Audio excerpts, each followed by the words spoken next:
Hey, how you doing, everyone? Welcome to the Goblins live show. Hope you're doing well. Good to see some of you in the chat already. Fidelity, good to see you, mate. 125 guy, good to see you. Hope you're doing good. So you're right. Yeah, What are you laughing at? nothing. What? What are you You, laughing you're at? like, shh, and then you like pressed it. That. The wifey said, "How can you tell when we're live?" And I'm like, "I'm about to press the button."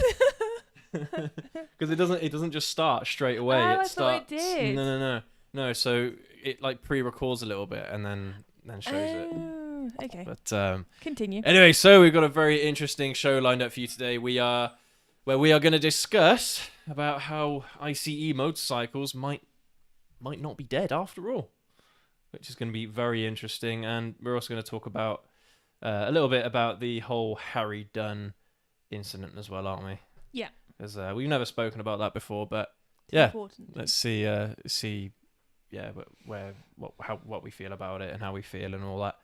But anyway, right, are you ready, wifey? Yep. All right, let's go ahead, roll the intro.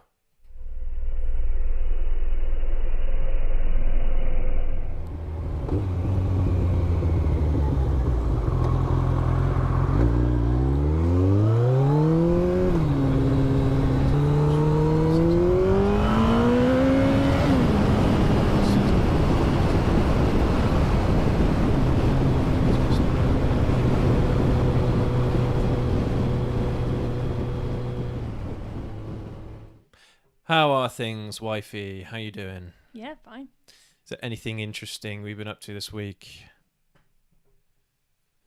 Well, I thought the ZH2 oil change went very smoothly compared to previous occasions. We learnt, didn't we, So, from that? Yeah. But I mean, that's the thing, isn't it? When you know something in theory, sometimes doing it in practice can be a bit of a nightmare, and that was certainly the case the first time we did the ZZR. Do you think So getting the filter was easier this time or last time? that's interesting because I never knew where to get a filter from before. So I knew that Halfords did filters, and so that's where I thought would be the best place to go. But apparently not. So yeah, that's something new that I discovered. Going to a local motorcycle garage, motorcycle dealership. A lot of them actually have parts departments, and they will sell you things like oil filters and oil if you want to do your own servicing. So that's where I ended up getting the Kawasaki official genuine oil filter for the ZH2, and yeah, I think that's what I'm going to do from now on. Just pop down there whenever I need stuff. They should do things like brake pads as well. So hoping that will be all right as well. But yeah, I mean, apart from that, I mean, my original thought was that it'd have to be bought online. Well, yeah, and that you just buy them. it's almost like a default thought, though, isn't it? If you can't see it there, and then you're like, right, online I go. Yeah, exactly. So it's nice that you've got a local area that can supply you with And certain it's the things. place we got the bike from as well, wasn't it? So it made sense. Yeah, exactly. So yeah, it worked out well, I think, and I was able to do all that in a fairly short amount of time compared to the last few times. So yeah, a couple of practice runs go a long way. Then again, though, I think the Ninja 125 oil change went quite smoothly as well. To be honest, the hardest part was the filter because it's not. I wouldn't say it's a non-standard filter because you do see a lot of those oil filters on motorcycles, but most of the time you have the screw-on oil filters. That's what you see a lot of the time, rather than one of the ones that you open like a I don't know what it's called, but you open like a section of where the oil actually flows through the engine, and you actually just physically replace it internally, which was interesting. But again, it's all good experience. But I was quite happy with the result in the end. ZH2 is quite happy now, so Yeah. and it was well overdue. So I'm glad I got around to it. But yeah, it's just one of those things. It's like chores, isn't it? You know, you just want to leave them. you don't want to do them when you know you should. So Yeah. but yeah, no, it's good. It's good. Once you've done it, it's a good feeling. But yeah, anything for you, wifey? Anything interesting for you? No. You had a bit of a boring week this week, haven't you? Yeah. Yeah. I'm feeling a bit grumpy as well because I'm not feeling grumpy. I'm feeling grumpy just because I'm on a diet. I didn't put me on that diet. If anyone No, comes at me saying I didn't. I did it myself because I weighed in recently at, I think it was 98 kilograms, and that's way too much for my height. So I'm being supportive though, aren't I? yeah, in some ways. Telling me you've eaten yet? Thing is, I'm dieting as well, but we're dieting in different ways. I'm eating low calorie food more often. You're just eating But me, the less food that I like often. to eat is calorie dense. That's the problem. So I've got to either cut it back or just not eat it at all. Yeah, but I like salad. You don't. Yeah, no. So I'm like, I really struggle with salad. It all doesn't the fill me up salad anyway. It doesn't fill me no, up. but I enjoy it. So But no, started my new job, and that's kind of been me this week, hasn't it? yeah, So yeah. I mean, I'm trying to get down to 85 kilograms by Christmas, basically, that's 7 weeks away. which is not long away. So I got a lot of work to do. And then Christmas, I'll just put all the way back on again. Yeah, we enjoy ourselves at Christmas, see. though, don't we? We'll see, yeah. But I mean, the thing is, at this point, it's a case of actually trying to prove it to myself that I can actually do it. So, yeah, we'll see. We'll see. Anyway, all right. So, interesting articles that have been coming out recently about the combustion engine ban. Yes, wifey. I was going to say, why don't we do them the other way round? Because the other one is a bit of a... All right, fair enough. Let me. I suppose there's no point in me bringing this article up, is there? Because everyone knows about this story. Well, maybe not. Well, I think most people know because it was a shocker. I can't believe this is 2019 already. But a young lad named Harry Dunn. I think most people know about this. He was unfortunately knocked off of his motorcycle by a US citizen who was driving on the wrong side of the road, and he died, unfortunately. But recently, the person, because like what happened was that this person was the wife of a US diplomat or something like that. Yeah. And they claimed diplomatic immunity from the incident, which is just absolutely horrendous. That's just corruption at its worst right there, isn't it? And she fled to the US, so, didn't she? Yeah. Wasn't it the police that told her not to leave? Maybe. I don't know if they could forcibly kind of put her into custody or something. I don't know. But anyway, so she fled to the United States, and ever since, the parents of Harry Dunn have been trying to get some justice for what happened. And apparently this person has admitted that they were totally at fault. They haven't actually done anything else. They're still in the United States, and they're not getting punished in any way yet. But I think it's one of those things that at least a step in the right direction, at least, that they've been able to get what was it here? It's a guilty plea from the person who ran him over. I'm going to sound really naive now, but how could you be in the UK and plead diplomatic immunity if you cause a crime in the UK? There was that's what diplomatic immunity is meant to do. Basically, you're meant to be able to get away with anything, and I mean that's the whole story behind. Is it Lethal Weapon 2? You've seen Lethal Weapon 2 with me. Yes. And it's about a South African. I don't know what it's. Well, it's a South African diplomat in the United States who was he trafficking drugs or something like that?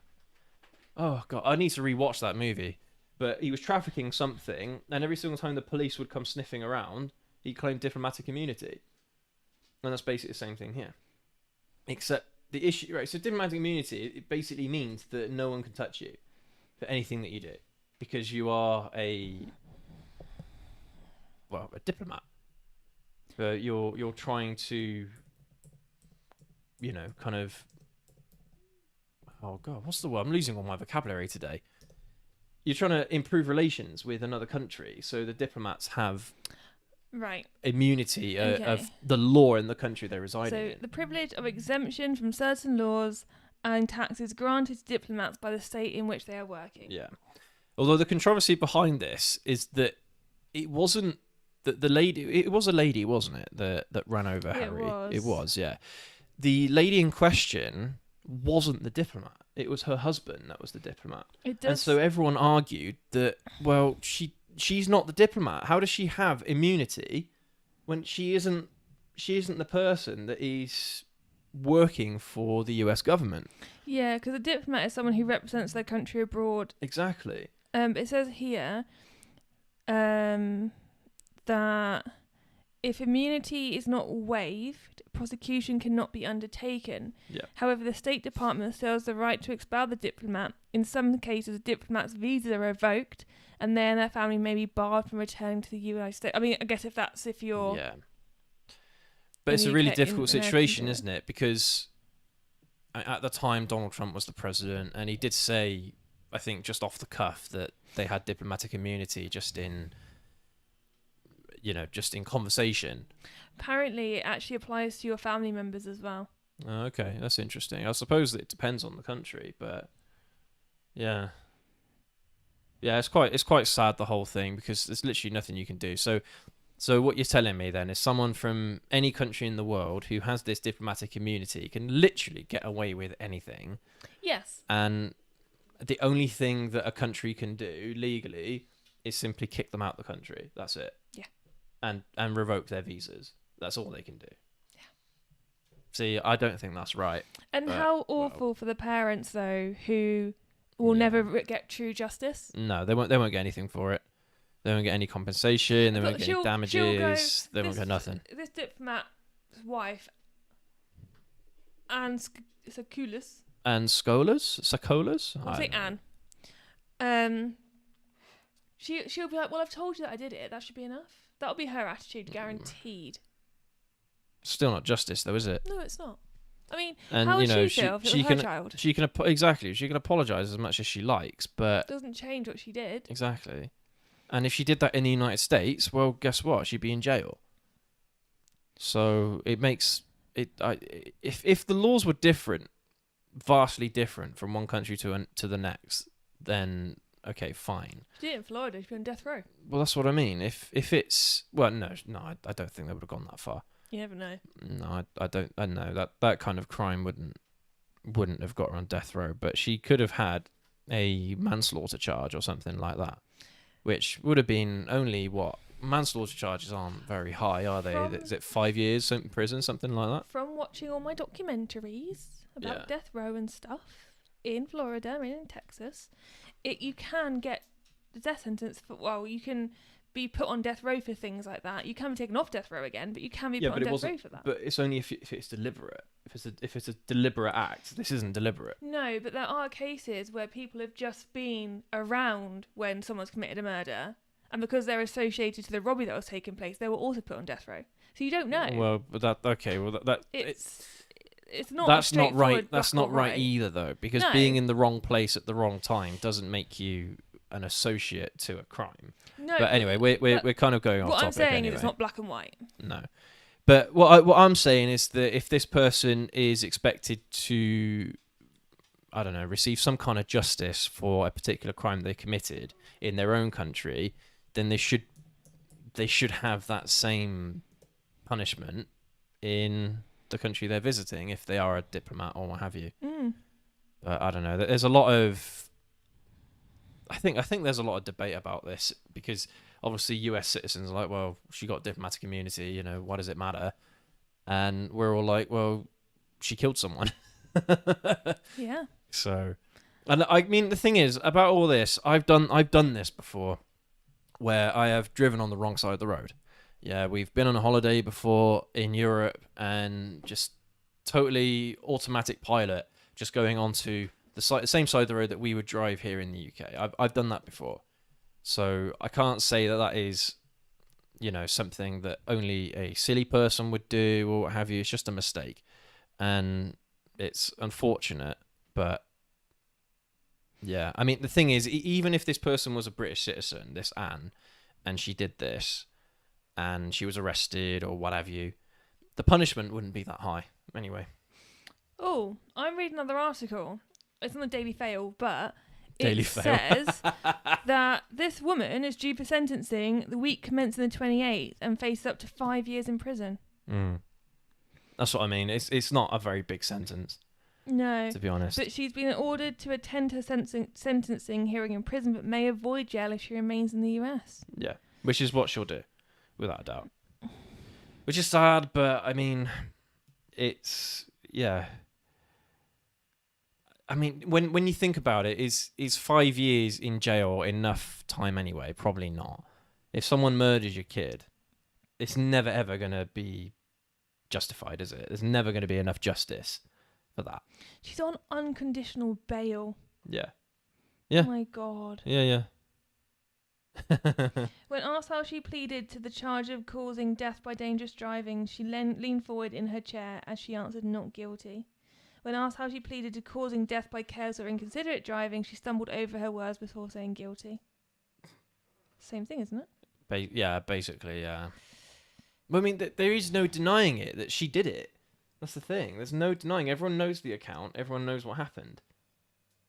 But anyway, so yeah, it's a bit of interesting news that this has actually come about, because I mean, as far as I was concerned, that nothing was going to happen, nothing was going to come from this, and it was just going to be one of those things that would just end up being, what's the word? Just history, basically. Yeah. Yeah, because like I said, once a diplomat has immunity, then they can get away with anything. They can literally get away with murder if they really wanted to, and there's nothing. And especially if it's a diplomat from a country that has very specific or very large influence in the country they're visiting, then literally they'll get away with anything. Yeah. Yeah. Nightmare. It's very sad, the whole thing. It is, and I feel sorry for them, to be honest, because as horrible as it sounds, it's just pure. It's just so unlucky. But there's literally nothing that could have been done to prevent this. I mean, I don't know the situation exactly, how it all came about. If there's anything that Harry could have done specifically to, avoid the crash. I'm sure there probably was something he could have done. But hey, when you're going at an oncoming car, what do you do? And you haven't got enough time to stop. Well, that's the thing. I can't imagine that neither party had enough time to stop here. Yeah. So there must have been more going on. I don't know. Who knows? But very sad, and we can only hope for the best. We can only hope that this person, Anne, actually is decent enough to do the right thing. But that's getting harder and harder nowadays to find people who are willing to do the right thing. So, very, very lucky woman, this Anne. Very, very lucky woman. But anyway, shall we talk about our main topic today? Mm-hmm. Wifey, you're getting really involved in this, aren't you now? Sorry, I just wanted to double check, because you were saying things like, was he actually, like, what could he have done? I just wanted to check, like, if he was wearing a helmet and stuff. Oh, of course. I believe he was riding a road legal motorcycle. He was riding a Kawasaki. Yeah. Oh God, no, I can't read any more of that. I wouldn't. A bit more detail. And I wouldn't worry about it, because it's. Oh. No, they're describing his injuries. It's a bit much for me. Yeah, no. Anyway, yeah, let's move on to slightly. In all these situations, there's always something that someone could have done to avoid it, but we don't know the whole situation, so it's difficult for us to comment on that. We know what we're being told. All right. But yeah, let's check out the main topic of today's show, which is...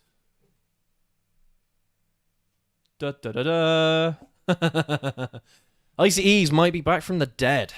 So this is an article that came out, when was it? On yesterday, I think. Yesterday on Visor Down. So it's a very, very new article. And there's some blurry lines between what will be allowed to be sold after 2035, because it was my understanding that anything that had a combustion engine, an internal combustion engine, would be banned from 2030 for cars and 2035 for motorcycles. Well, apparently that might not be the case. It might not be so clear cut as that. And, well, they're kind of, so this, who is it? This FEMA, what are they called again? Federation of European Motorcycle Associations.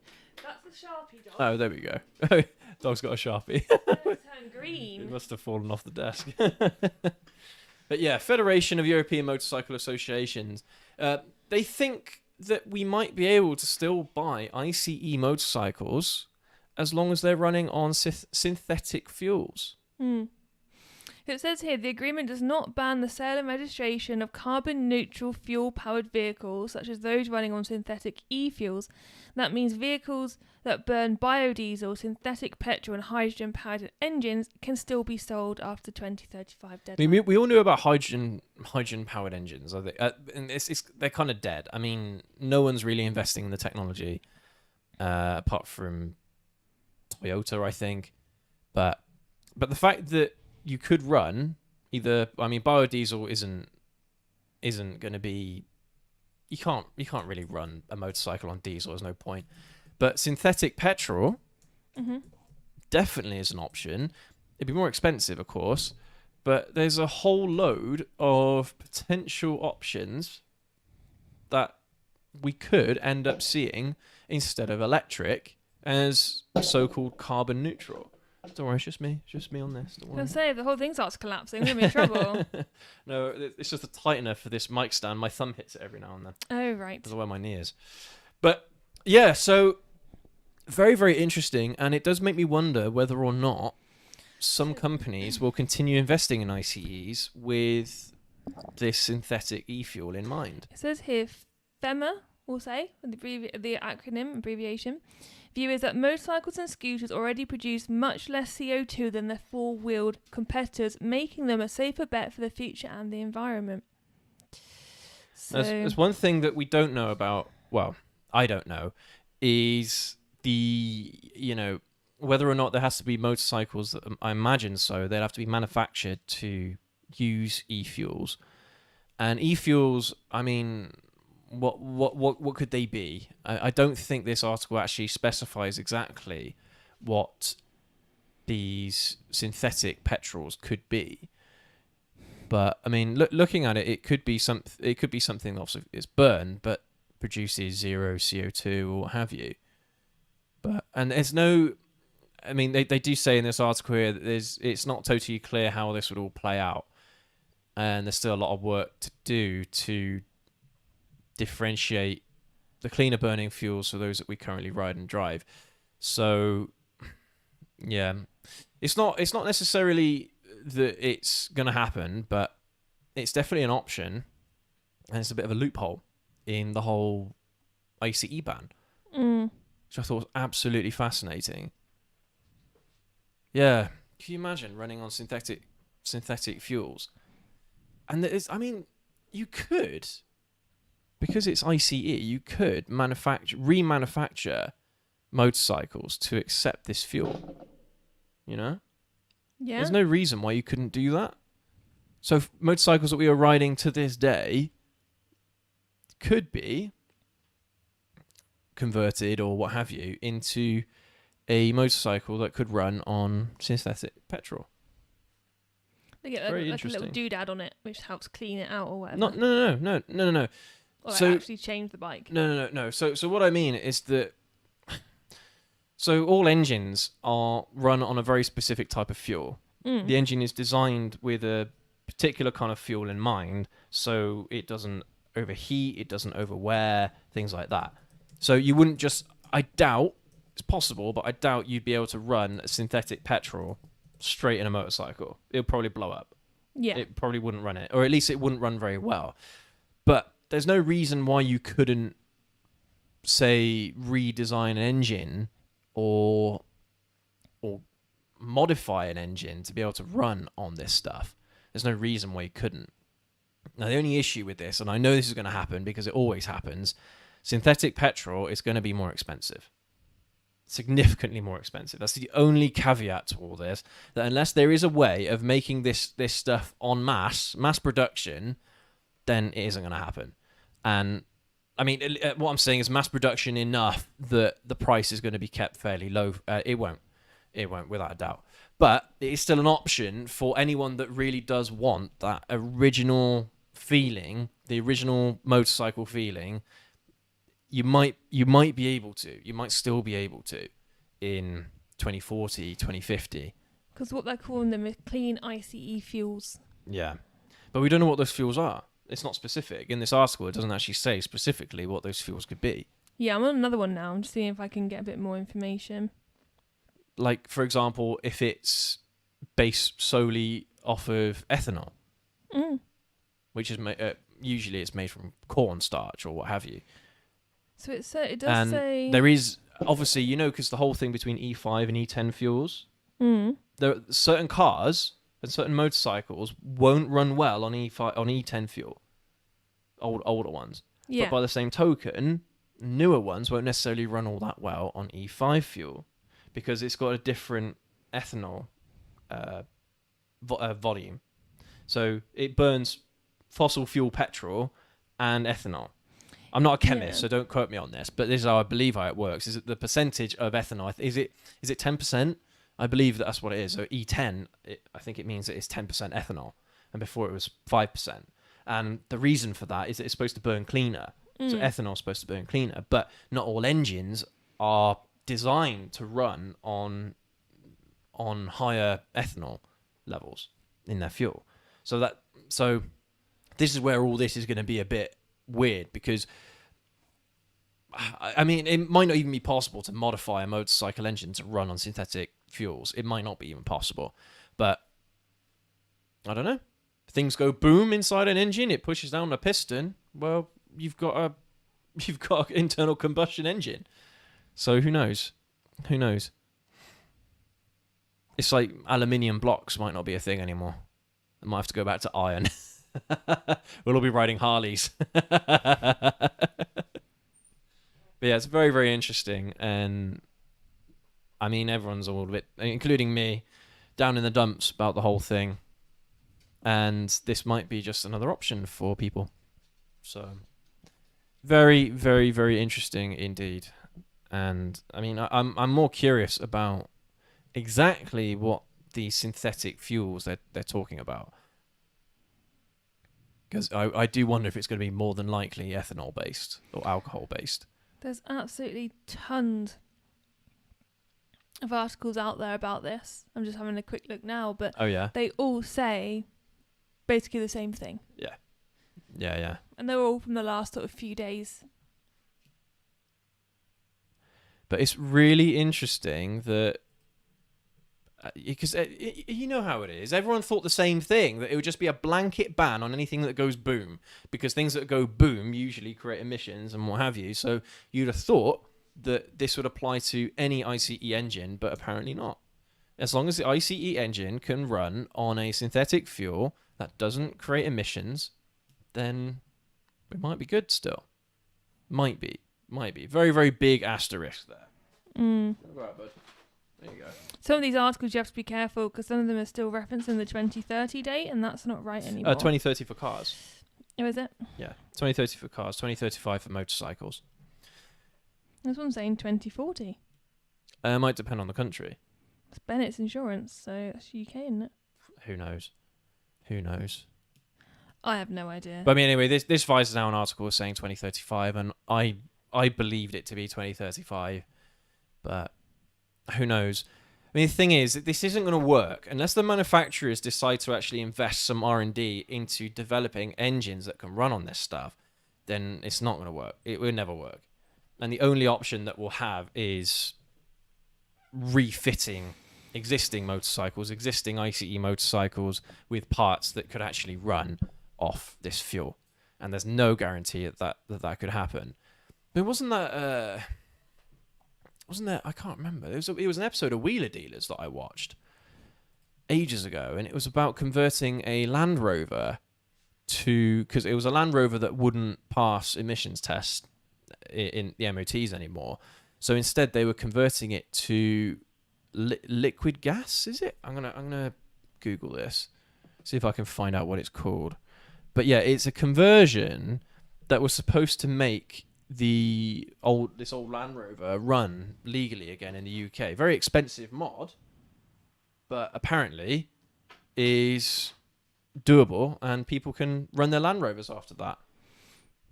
So really, I can't find the exact. I can't find the exact term for it, but there's a really interesting article here. I mean, this came out September last year about a survey was basically put out about the ban of new petrol motorbikes. oh right, And it was filled out by 1,188 women and 22,500 men. And it said, 92% of them rejected this idea. They thought, no, this is just stupid. We don't want to do this. What was that? Sorry, we didn't want to do what? They didn't want the ban. Oh, they didn't want the ban. 92% didn't want the ban. Yeah. And it said, when asked what they would do if the sale of new petrol-powered motorcycles was banned, a majority of 53% would stop riding when they're no longer able to buy a new petrol-powered motorcycle. 39% of the respondents would only buy a zero-emission motorcycle when there are no new or used petrol-powered motorcycles available. Only 8% would already buy a zero-emission motorcycle when there's still petrol-powered now. But it's the interesting one here. When asked if you could enjoy a non-emission bike as much as their current bike, if a total ban on all fossil vehicles would be introduced, or if they stopped riding, 59% said they would stop riding, which is apparently a massive attitude change in 2016 when only 46% said they would stop riding them.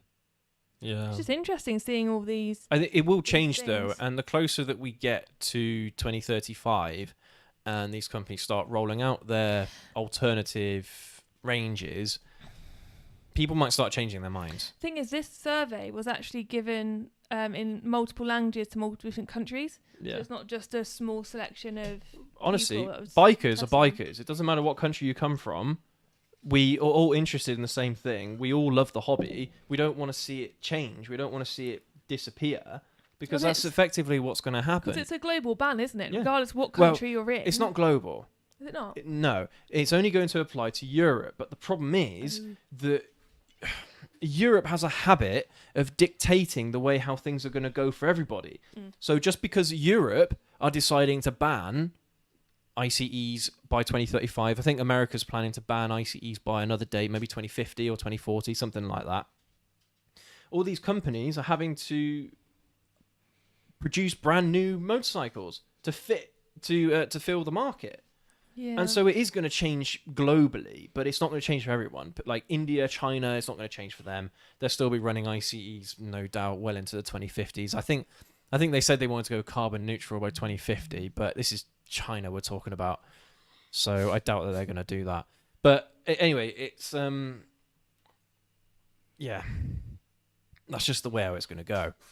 But it's nice that finally there are people's voices being heard that they're not happy about this, and the motorcycle industry is going to take a massive plunge. People won't buy them, at least not in big numbers. Not like they are now. I just had a really sudden thought. Yes. Last week we said we're going to finish off the comments this week from last week's video. Yeah, we did, didn't we? So But that's going to be hard to do, though. Well, we can try bundling them in all at the end. yeah, Yeah. shall I get them loaded? Yeah, sure, by all means. Yeah. So it's a nice alternative that we may or may not have, but it's all dependent on these companies and whether or not they actually see a need or a worthwhile investment into stuff like this. Because otherwise it's not going to happen. And I do wonder if this kind of synthetic fuel, this is going to be stuff that you're going to have to buy at special places. It's not going to be, you're not going to buy it at a gas station or a petrol station. You're going to have to buy it maybe even in a supermarket in like jerry cans, and you just fill it up from that. So it's not something that I think would apply very well to cars, but motorcycles, because they have a smaller fuel tank, it makes more sense to use synthetic fuels in motorcycles. I don't know. It really does depend on the industry, and it really depends on how we feel about it. Are we really, really against going electric? Because, I mean, let's be honest, that's where it's going to go. As much as we don't like to say it, that's where it's going to go. And yeah, a lot of us are going to stop riding. So it's going to be a nightmare.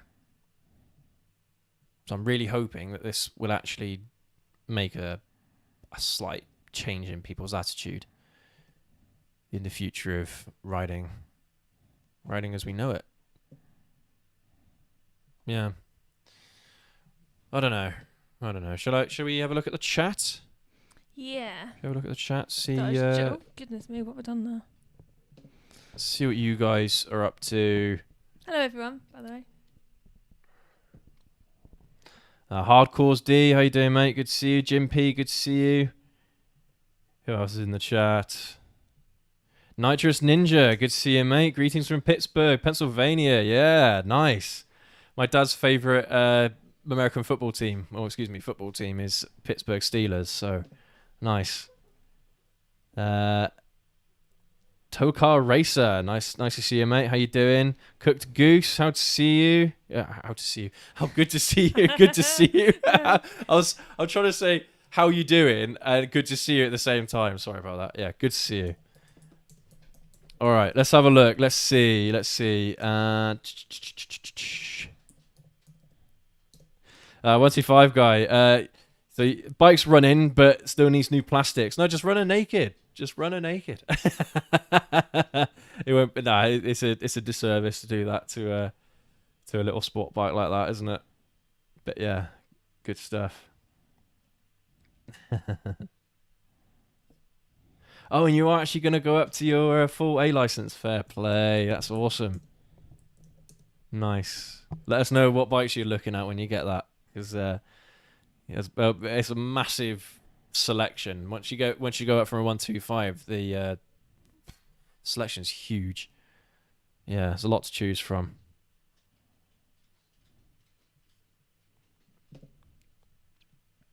Let's have a look here.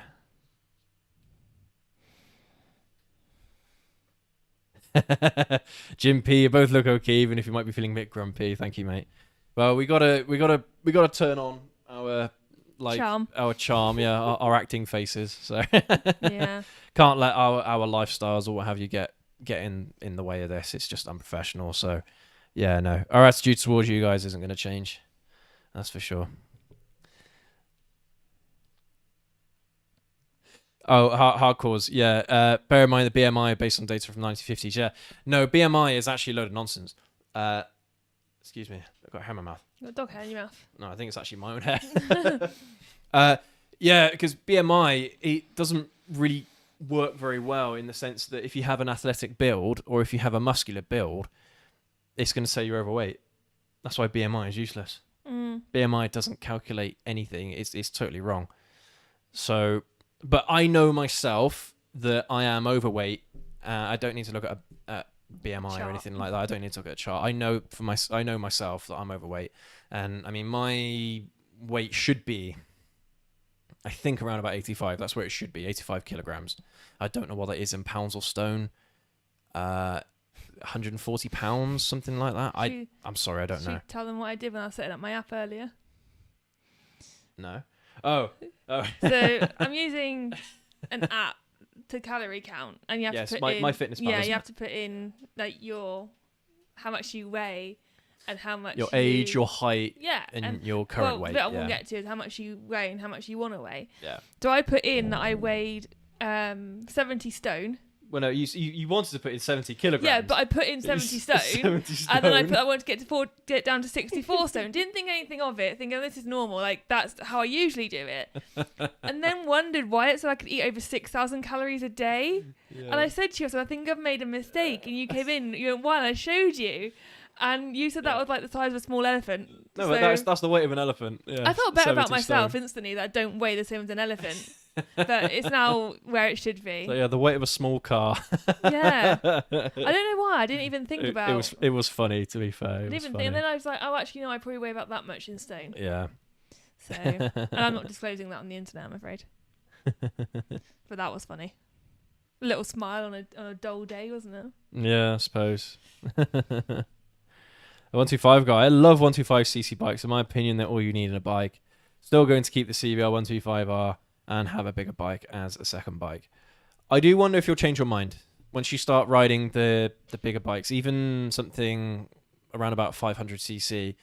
You may change your mind because the bikes themselves don't change all that much in terms of physical size, but you get a lot more power and it's a lot more fun. And it's just one of those things that it's as much as I enjoy riding the Weiss 125, and it's like it's a nice motorcycle to ride, and I agree. You don't really need anything more than 125, but it's just for that pure enjoyment factor, really. Being able to just blast your way through traffic, and basically you're faster than anything else on four wheels, at least, anyway. Well, that's what 125 guy's saying. I've ridden a couple of bigger bikes, and yes, they are more fun. But for general use, you don't need more than 125, though it's nice to have. I was going to say, yeah, because I didn't see that message lower down, so it's good that you've had a go on some bigger bikes already. So yeah, well, there you go. So like-minded. Yeah. Great minds think alike. Oh, see, yeah, you're literally saying about CBR 500R. There you go. Again, I didn't even see that message.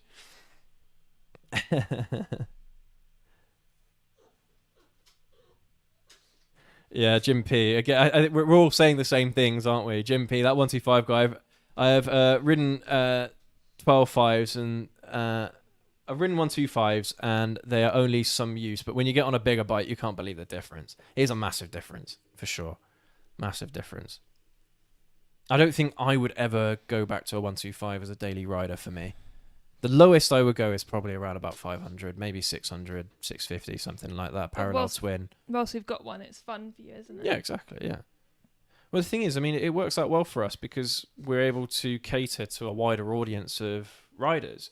We're able to cater towards the beginner riders who are on 125s and more advanced riders who are on the big stuff. But if you need to go to the shops or something, you want to take a bike, sometimes you just find it better or easier to take sometimes it's just convenient, but I mean, I think it's because of the way we got it stored, though, as well. It's just easier to get it out than the other bikes sometimes. But, hey, you know. No,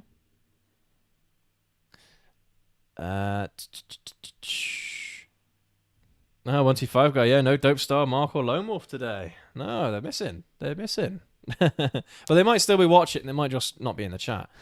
But that sounds a bit creepy, actually. Watching, but not saying anything. That's how most people do it, aren't they? I don't know. Most people watch the show. I've never watched a live show before. I've never caught the YouTuber I watch live, so I don't know. Fair enough. Anyway, sorry. Moving on. Hardcore's D. It's more death by dangerous driving offence than manslaughter. Yeah, no, you're right. I couldn't think of the phrase. The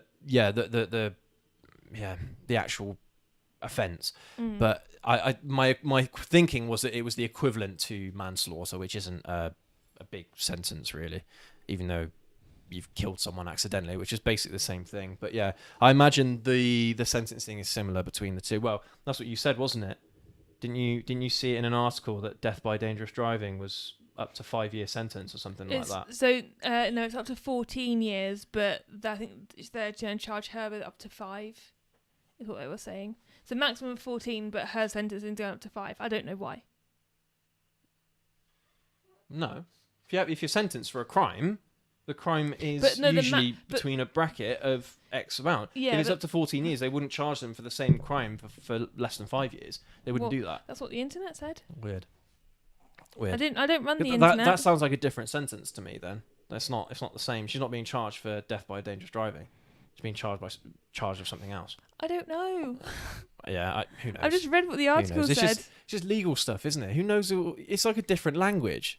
It's designed to be confusing, so no one really understands what's going on. Honestly, it really is. I don't. That's why all these bloody barristers and all that, they make a ton of money because no one actually understands the jargon. You disagree with what they're saying because it sounds like it's like impressive. A totally different culture. Yeah, it's totally different language, totally different culture. It's mad. Anyway, that's totally something different. We could stay on that topic for days, couldn't we? Nitrous Ninja. My ZX14R started running off 3 cylinders the other day, It still had the original spark plugs at 9,000 miles. Hope the plug cures it. Yeah, it might do. I mean, I don't know the what interval spark plugs need to be changed at. I'm not sure off the top of my head.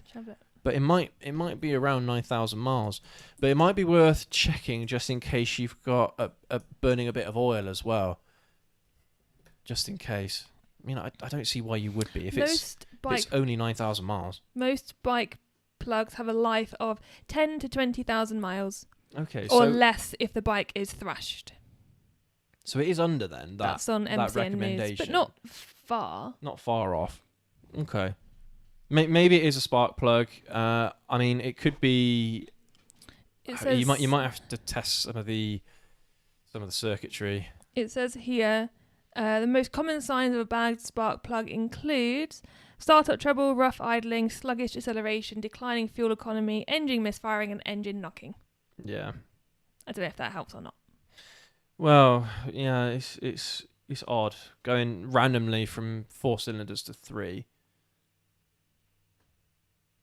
Yeah, not sure. That's an interesting one, though. Let us know how you get on. Yeah, definitely let us know what you find and whether or not that new spark plug actually fixes it.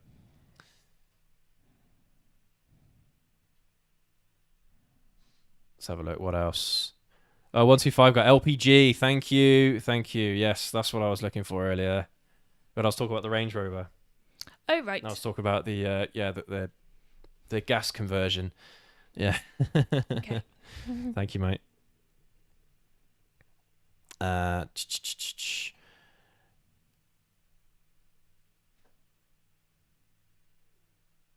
Yeah, cooked goose. So what will the fuel companies do about the second and third world countries who aren't using carbon neutral? Business as usual. You imagine so, don't you? I doubt that. Sorry, bud, you need to go out again. Was he scratching at the door? No, he's just whining. I think he wants you. Oh, I don't know. Whatever. Yeah, I imagine so. I mean, I don't think that countries like China and India are gonna, or South America, are gonna be doing any carbon neutral commitments. Maybe not even within the next 100 years, let alone 2050.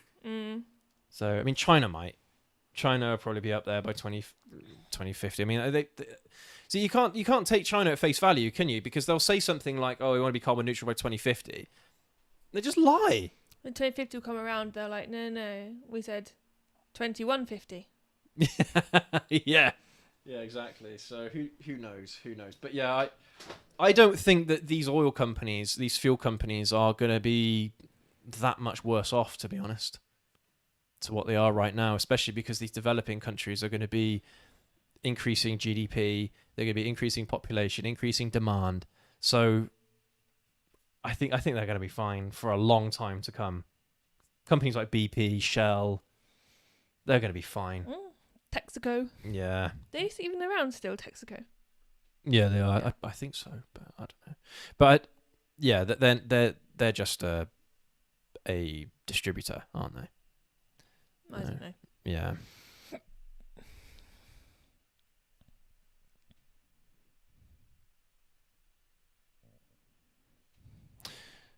Yeah. Toka Racer. It's not impossible. People reflash their ECUs and update engine components to run on E85 fuel all the time. E85. There you go. So it is possible. Then it's certainly possible. Do we have E85 fuel? You can have an E anything. You can have an E100 fuel. No. Do we have it though? It'll be around. Yeah. You just can't get it from the pumps, I imagine. I've never seen it before. Yeah. It's not something that you would see in a lot of places, but you could definitely buy it. Dog's off on one again. Fidelity. In my opinion, synthetic fuel would indeed be expensive, but our fuel is taxed to the hilt with hundreds of millions of ICE vehicles already made. Surely it would be better for the green agenda. Yeah.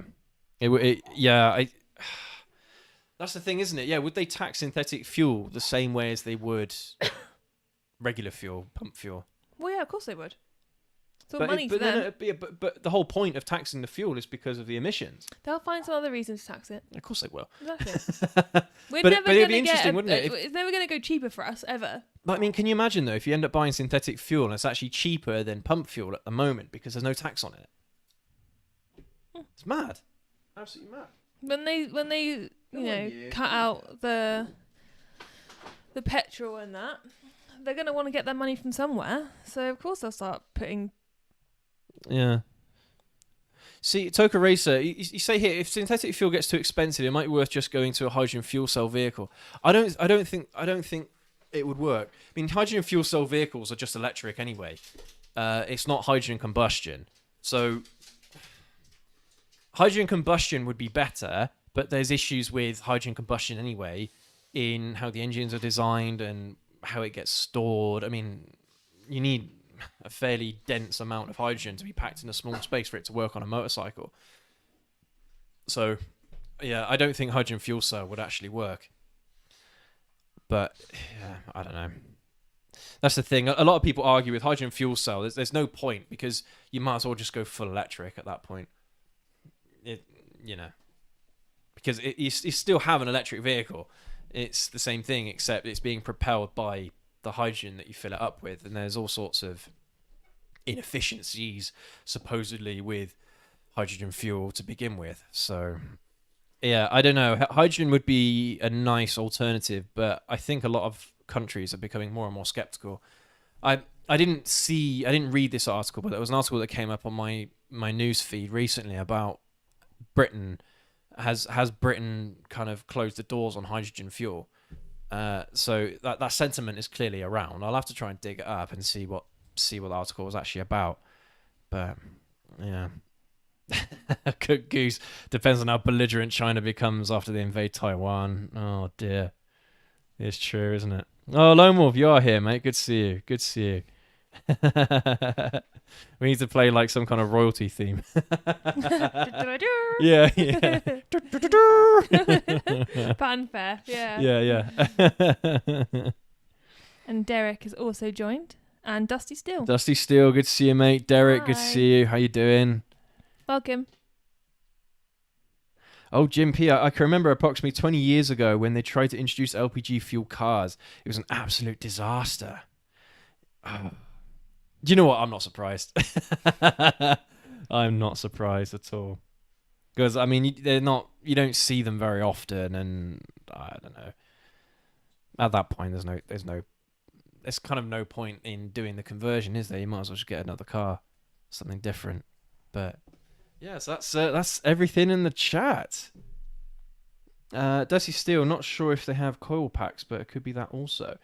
I imagine if that is referring to what?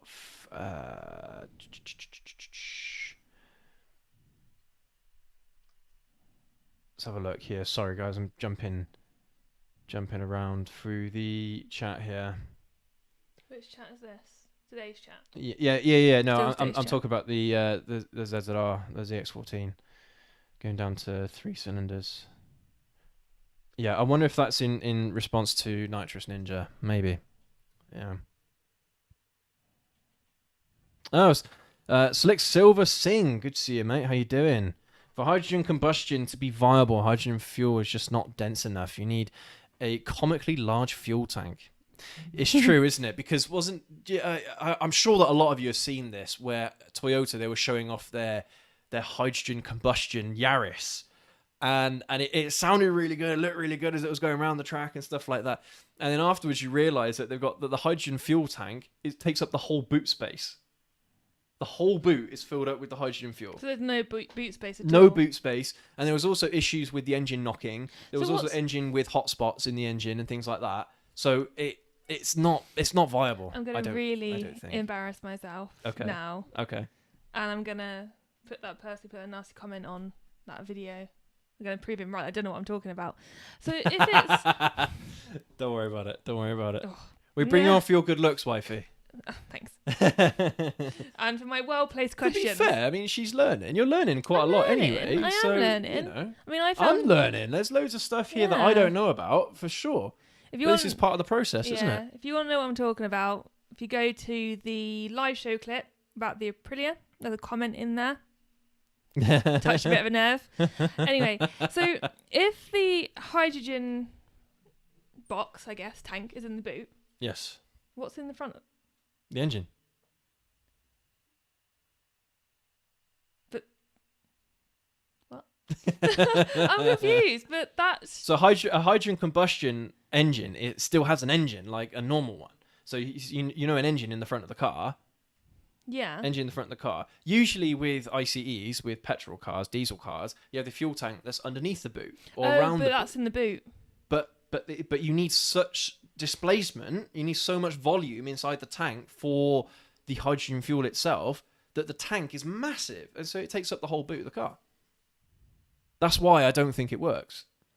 As cool as it is, as a cool experiment, I still don't think it's viable.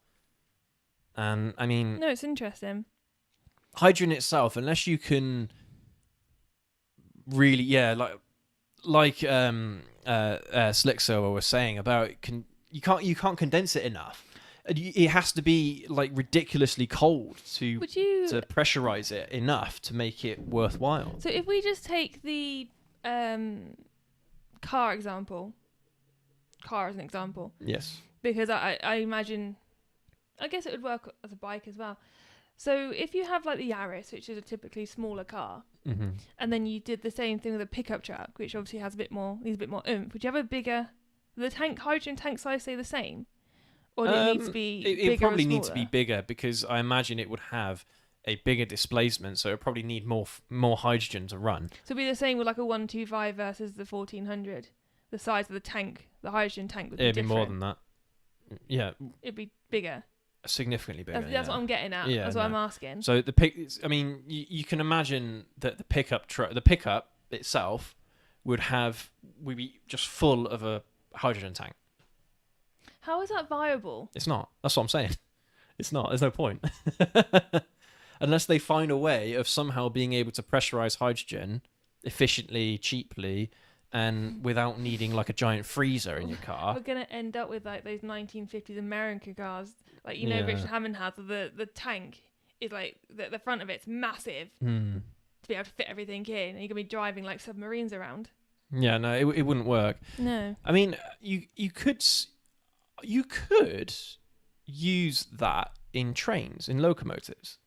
Yeah. It could work for trains. Because trains, I mean, they can truck along a giant convoy, and you could have 2 or 3 of those carriages just hydrogen fuel tanks. No different to having a coal carriage. Exactly. Would it? Exactly. Well, yeah, but that coal is usually being transported, though. Not always. It's not being used necessarily. It's being transported. Sometimes it is. Yeah. But what I'm saying would be no different to having like that. Exactly. So it could work in that section. How valuable is hydrogen? Well, the problem is with hydrogen. So hydrogen is the most abundant element in the universe. Yeah. So you'd think that it would make the perfect fuel for anything. But the problem is, because it's a gas, and it's not a very dense gas either, in order to make it function in a car or in anything, you have to condense it. You have to pressurize it. You have to squeeze as much of it as you can into a tank, otherwise it's not going to work. And so that's why it's a massive limitation. Is it the core of Jupiter is apparently a metallic hydrogen core? God, we're going to go start fracking on there now, aren't we? Yeah. So it's so dense, and it's so it's under so much pressure that the hydrogen turns into like a liquid metal almost. I just like, what? It kind of just blows your mind a little bit. When someone says to you liquid metal, what pops into your head? Well, the Terminator. Yeah. The T-1000. I just imagine these little like Terminators popping out of everywhere on Jupiter. Anyway, sorry. But yeah, so yeah, hydrogen. I'm skeptical to say the least, but yeah, we'll see.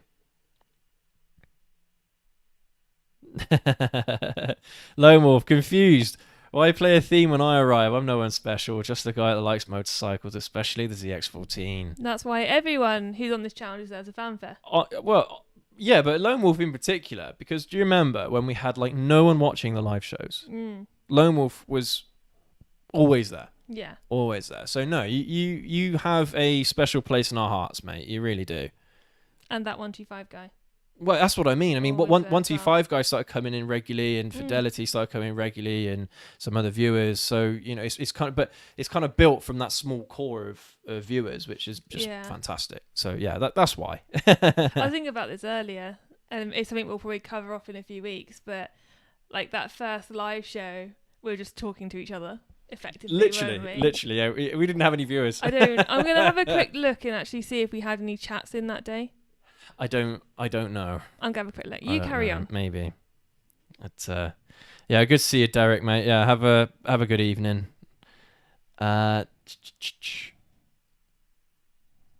Yeah, exactly. Yeah, Slick Silver. If you choose liquid hydrogen, your tank will heat up over time. You'll have to mix it with O2 and vent it as water to relieve pressure in your tank. Otherwise, you have a bomb in your barn. Yeah, absolutely. Bomb in your barn. I mean, and there's also, well, liquid oxygen is a problem to begin with. Liquid oxygen is rocket fuel. Is it actually? It's mad. Yeah, it's rocket fuel. Yeah, it's crazy. So, absolutely mad. Oh, I never thought about this. Your hydrogen fuel tank will lose all of its range over 17 days. 17 days? 17 days. So even if you don't drive your car, you'll still lose the range. You can still lose it, yeah, because it depressurizes. What's the life cycle of hydrogen engine? Do you know? Well, I mean, I imagine it's the same as regular ICEs, to be honest. But who knows? Who knows? Oh, Fidelity, any news on Discord? No, I'm sorry. No, I haven't been working on it recently, but I need to make a commitment. I need to say, right, it's going to be ready by this time. Definitely this year. It's got to be this year without a doubt. So I'll work on it over the next couple of weeks, and we'll get it running. Episode 3. Yeah. Lone Wolf and Dope Style Gaming first. Well, that's when you first commented. Yeah, there you go. Not necessarily when you first watched, but it's when you first commented. So, yeah. I wanted to find out. I wanted to see. Jim P, I am and always will be a complete petrol head. I love combustion engines. There's nothing like it, is there? There's absolutely nothing like it. And it's going to be a sad day when, not so distant future, we're just going to start seeing cars and everything just, because they don't make any noise. It's going to sound like Star Wars, isn't it? Star Wars, yeah. Yeah, we're in that city. Oh, I know I'm doing this. I'm not a plane. But yeah, it's true. It's true. Anyway, everyone, I think we're going to leave the show for today. Thank you so much, everyone, for joining us. And it's an interesting discussion, I think, with this whole synthetic fuels, because it does give us just that little beacon of light, a glimmer of hope that maybe ICEs might live past 2035, at least from new anyway. And the thing is, I mean, like the wifey was saying earlier, if over 50% of riders will simply stop riding when they can't buy ICE anymore, that's a dark day, man. That's a seriously dark day. And we need to try and make sure that we keep those riders going. Yeah. Yeah, I mean, it's going to kill an industry. That's the problem with this. It's going to kill a whole industry. It's going to kill a whole enthusiast culture. It's going to destroy a lot of things. And it's really sad. Really sad. But hopefully things like this we can get behind, and yes, it's going to be more expensive, but if we are willing to pay and we're willing to keep this stuff alive, then there's no reason why it can't happen. But we'll see. It's in the hands of the government. It's in the hands of the gods. It's in the hands of the twats, but oh dear. Well, yeah, we'll see. I mean, there's an argument to be made that motorcycle ICE shouldn't be banned at all. Stop the presses. Because, I mean, there's a small percentage of people that actually ride motorcycles, really. When you think globally, it's a small percentage of people. Compared to the people that ride cars, that drive cars anyway, it's a small percentage. So, I mean, how much of a difference are motorcyclists really going to make to the environment? I just think it's someone with a grudge against motorbikes. Well, yeah, and we've seen a few articles like that recently as well, which we will talk about on another show. But anyway, yeah, thank you ever so much for watching. Thank you everyone for your messages in the chat. You guys are absolutely awesome. Love you all. Thank you. And yeah, we've got a video release tomorrow, which is going to be very interesting. And we're going back to basics with tomorrow's video. Just me, one GoPro, and a motorcycle. So we'll see how that goes. Back to the good old days. Yeah. It was a lot simpler editing anyway. That's for sure. But yeah. Anyway, so hopefully I will see you tomorrow on the ZH2. But if I don't, have a good weekend. And we'll catch you all next week. And ride safe, especially because it's been raining. Take care. That's true, yeah. Everyone. Here in the UK. Wrap up warm. Take care.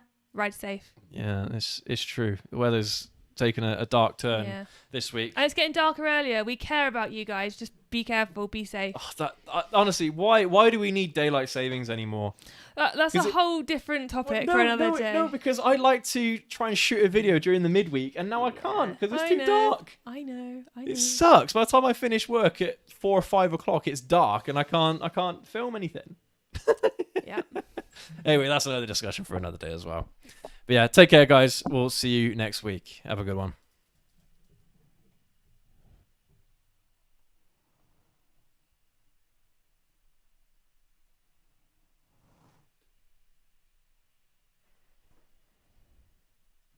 Once solid state batteries are perfected, electric bikes would be a viable option. Yeah, of course they will. Yeah, without a doubt. Battery tech hasn't actually had that much time to develop. No. Really? Not like it has now. So, because then with these solid state batteries, you'll be able to get charge times in like 100% in under 5 minutes. The ranges will be longer because they'll be more densely packed. So it's only a matter of time, I think.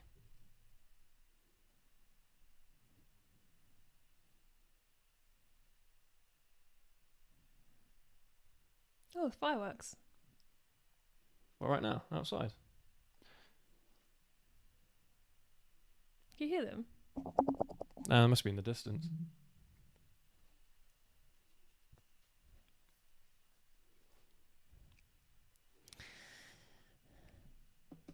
Bonfire night on Saturday.